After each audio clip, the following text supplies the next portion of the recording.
जीवन के सिद्धावस्था को प्राप्त होता है। तब इनमें से कुछ स्वर्गलोक को जाते हैं और यदि वे और अधिक उन्नति करते हैं तो अधिक उच्च लोकों को, या तो निर्विशेष ब्रह्म ज्योति को, या वैकुंठ लोक या कृष्ण लोक को जाते हैं। वैदिक ग्रंथों में इसी मार्ग की रूपरेखा प्राप्त होती है। किंतु कृष्ण भावनामृत की विशेषता यह है कि मनुष्य एक ही झटके में भक्ति करने के कारण मनुष्य जीवन के विभिन्न आश्रमों के अनुष्ठानों को पार कर जाता है। इंद विदिता शब्द सूचित करते हैं कि मनुष्य को भगवत गीता के इस अध्याय में तथा 7वें अध्याय में दिए हुए कृष्ण के उपदेशों को समझना चाहिए। उसे विद्वता या मनोधर्म से इन दोनों अध्यायों को समझने का प्रयास नहीं करना चाहिए, अपितु भक्तों की संगति से श्रवण करके समझना चाहिए।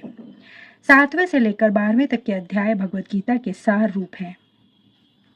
प्रथम 6 अध्याय तथा अंतिम 6 अध्याय इन मध्यम वर्गीय 6 अध्यायों के लिए आवरण मात्र है, जिनकी सुरक्षा भगवान करते हैं।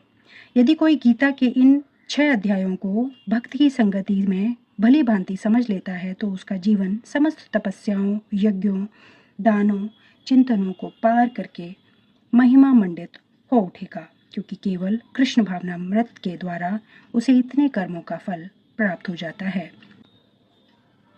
जिसे भगवत गीता में तनिक भी श्रद्धा नहीं है, उसे किसी भक्त से भगवत गीता समझनी चाहिए, क्योंकि 4थे अध्याय के प्रारंभ में ही कहा गया है कि केवल भक्तगण ही गीता को समझ सकते हैं, अन्य कोई भी भगवत गीता के अभिप्राय को नहीं समझ सकता।